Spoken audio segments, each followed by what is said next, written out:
My name is Morgan Varner. I'm the Director of Fire Research at Tall Timbers Research Station in Tallahassee, Florida. You can look behind me. Maybe you'll see some flames in a minute. I'm on a prescribed fire in the Osceola National Forest. A research burn today.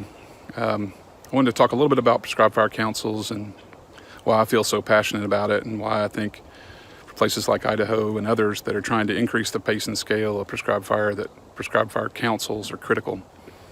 In a past life, I was the chairman of the Coalition of Prescribed Fire Councils.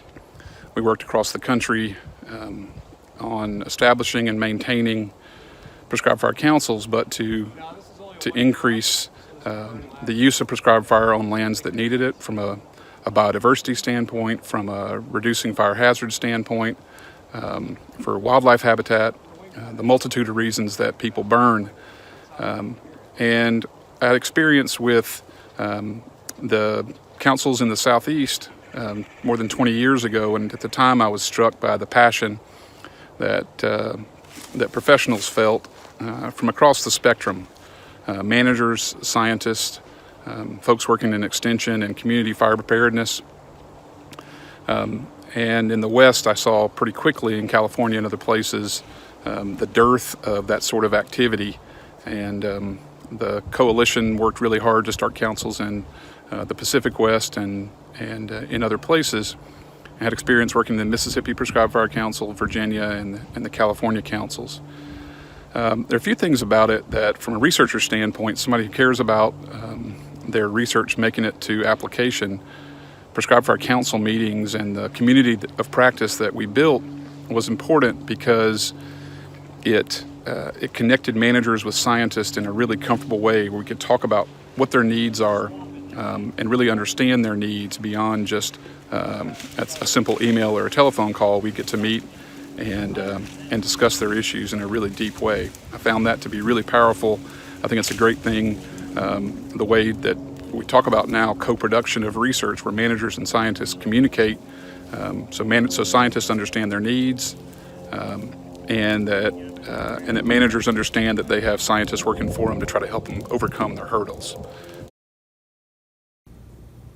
Hey, I'm John Stivers. I'm with the Alabama Prescribed Fire Council. Real quick, I've had 23 years with the U.S. Forest Service as a silviculturist and timber guy, and prescribed fire and fuel specialist for Region 8, and 18 years as a private consultant in Alabama and Georgia. I was the inaugural chair for our Alabama Council. We started in 2007. I've been a chairman twice, and I've been on the board since then. So I've been with PFCs for quite a while. I'm also a member of the Georgia and Mississippi Council, and I've been on the board of the Coalition Prescribed Fire Council since 2014. We have 23 million acres of commercial forest land. We're the third most forested state in the U.S., just behind Oregon and Georgia. We have 93% of the 23 million acres of timberland is privately owned. So we have state, federal, all sorts of NGO ownerships, but the bulk of our landscape is privately owned. So it's really important to us that our board, we have a 15-person board, is made up heavily of landowners and consultants, people that serve as private landowners, because we're trying to reach that metric of protecting and expanding the safe use of fire on the landscape, and it's privately owned in the majority. So we want to bring as many private practitioners and landowners to the table. Our highlight is our annual meeting. We just meet one time a year for the membership at large, and the key to that, one of the keys, is we offer continuing education credits for licensed foresters and people that need that continuing education. We have 30 plus paid sponsors. That's another important thing. In order to finance a meeting, you need to go out there and shake the bushes and get sponsors. We end up making about $10,000 a year above our costs, so we're building our war chest, and we're not sitting on it. We turn right around and we reinvest. So we have a lot of things like swag. We have hats, shirts, signs, all sorts of things, lighter leashes. Those are also important.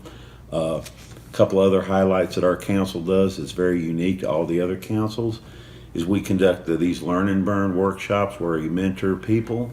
We've done 7 of those. We do growing season, learn and burns, dormant season, as well as night burning ops to give people, landowners mainly, the the confidence to burn safely. And the other thing that's very unique to the Southeast, but it should happen in the rest of the country, is we have a certified burn manager program that the council is a strong player in with the state. And we have 1,500 certified prescribed burn managers in the state. And we certify 100 to 125 new practitioners every year that gives them some liability protection under the law. We recertify a couple hundred new folks a year.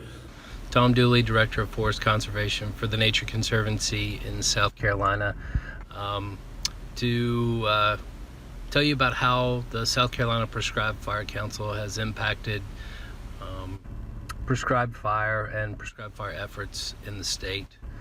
First of all, the Prescribed Fire Council has been in effect since, I believe, about 1999, so over 20 years now. And over that time, my sense is that the Prescribed Fire Council has really deepened partnerships amongst agencies and NGOs and other interest groups that have a stake in prescribed fire and want to see prescribed fire as a practice, as a forestry related practice, as a forest management related practice, protected and grown. And that partnership work has really manifested itself over the last 20 years really well. About 10 years ago, the Prescribed Fire Council undertook an effort to revise the state's Prescribed Fire Act, seeking to reduce the liability on prescribed fire practitioners, burn bosses. The third and final thing, I guess, that has had a broad impact is seeking state support, state elected support for prescribed fire. We work with the governor's office. We reach out to the governor's office here in South Carolina every year and get a gubernatorial proclamation declaring March as Prescribed Fire Awareness Month in the state of South Carolina. And as a kind of a tangent to that, the Prescribed Fire Council is seeking to get every county in the state, 40 some odd counties in the state, to pass county resolutions declaring support for prescribed fire in that particular county. And so far we're about 50% complete. Our effort is to try and get 100% of the counties to adopt resolutions encouraging and protecting the practice of prescribed fire. All those things are real concerted efforts that couldn't be done and undertaken by any one particular agency or organization. So it's really important that we are able to get together, lay out some of the areas that we want to influence, and speak with one voice. And that's really what the Prescribed Fire Council in South Carolina has done. My name is Lenya Quinn-Davidson, and I am the director of the Northern California Prescribed Fire Council. And when I think about prescribed fire in California, I think of the drastic cultural changes that have happened over the last decade and what a big role the Prescribed Fire Council played in that. 10 years ago, when we were first forming, things were significantly different. There were, a variety of agencies using prescribed fire, but it was kind of under the radar. People burning and hoping no one would see their smoke or hoping it wouldn't really catch the public eye. And the Prescribed Fire Council gave those folks an opportunity to come together and identify and be proud of their passion and all the work they were doing around prescribed fire. We had never had a venue that was focused explicitly on prescribed fire and on the newest science and on the cool projects that were happening and the struggles we were having. And so the Prescribed Fire Council gave us an opportunity to build community, to work on the biggest barriers, and to really just feel a part of something bigger around prescribed fire instead of just being on our home units doing that work and feeling really alone. The council has also done really significant work on policy and training. We just in 2018 passed a bill in California that mandated the development of a state certified burn boss program. And that really was a direct result of the kinds of conversations that the council was convening and the ideas we were producing as a user group, a stakeholder group around prescribed fire. We also brought treks to California. We hosted the very first N.Cal treks in 2013, and that followed the 2012 hosting of some Spaniards who were here for a trek-style event.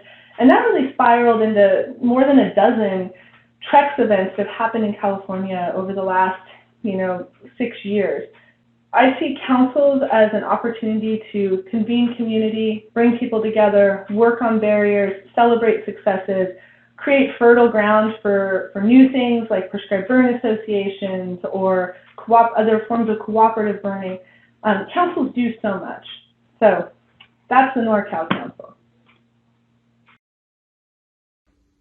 Hi, I'm Amanda Rao. I'm the founder and chair of the Oregon Prescribed Fire Council. We're really excited to hear that a council is forming in Idaho. We wanted to reach out, let you know a little bit about what we've been up to. First, our mission is to serve as a venue for practitioners, state and federal agencies, academic institutions, tribes, coalitions, and interested individuals to collaboratively promote and conserve the fire-adapted natural ecosystems in Oregon and expand the responsible use of prescribed fire. We started in 2012 in response to the awareness that there was a need for removing some of the impediments to prescribed burning. We'd heard about a council in Northern California that had started in response to those barriers based on a study of what had been done in other parts of the United States, most notably the Southeast, where the right to burn was upheld in part through the establishment of prescribed fire councils. We wanted to see what a prescribed fire council could do for us in Oregon in helping us overcome our barriers. Our barriers aren't really the same as those in the Southeast, although some are the same, but they're not all the same. We have a lot of federal land in Oregon, and we also do work on private lands and ensuring that liability and burn manager certification programs are brought to the attention of legislators. We're currently working on that with an amendment to a Senate bill as part of our Wildfire Council here in Oregon in response to some of the recent years wildfires that have really challenged our state's resources in terms of response, and looking at how we can be more proactive with use of prescribed fire. In addition, we engaged on the recent revision to Oregon Smoke Management Plan. Prior to that revision, our rules were heavily in favor of protection of our ever getting close to exceeding the national ambient air quality standards.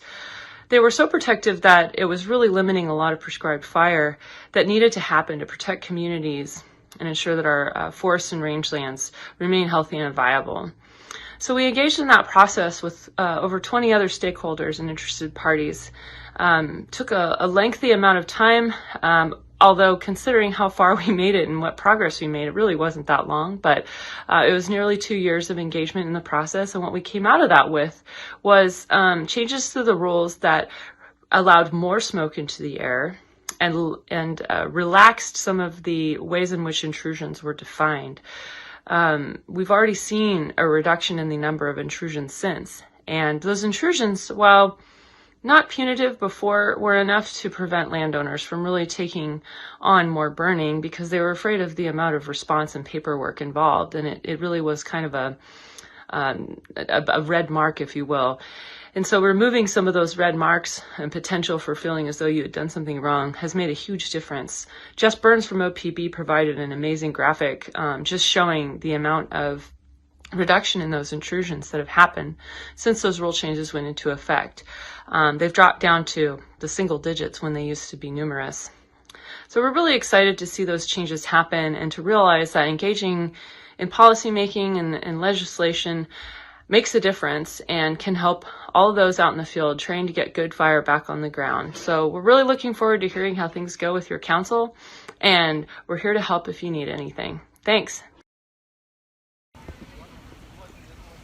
Hello, how are you? My name is Zachary Prusak. I'm the Florida Fire Manager for the Nature Conservancy, and I'm talking to you today from the Disney Wilderness Preserve, where we just completed a fire, a demonstration burn. Lots of people here showing the public what it takes to get fire done. And a lot of this is due to the success of fire councils. And so I was the past chair of the Central Florida Fire Council, been involved in the South Florida and North Florida Fire Councils for a long time. And fire councils are incredible. They allow multiple partners to come together to talk about all kinds of fire issues, basically promoting the tool of fire, the safe use of that tool for lots of reasons, whether you're burning for rare species, whether you're burning for habitat management, whether you're burning for agriculture. The reasons really don't matter so much as the tool itself, the safe use of fire. We've also done things like disseminate information to the public about why fire is beneficial. I can't overestimate enough the benefit that fire councils have done for Florida and for other states as well. So for all of those reasons and many, many, many more, the fire councils really are important and critical in our ability to live with fire, both here locally, here in Florida, in any state you're in, and around the world. I would love to see a time when there's fire councils in every country, every state, so that we really could be these sort of drip torches around the world promoting the safe use of fire for all these reasons. And so as I look around today, we had this great event, all kinds of partners with us, and really it all started when we served and started these fire councils so many years ago. So yeah, I big fan of them, wish there were more, and thank you for your time.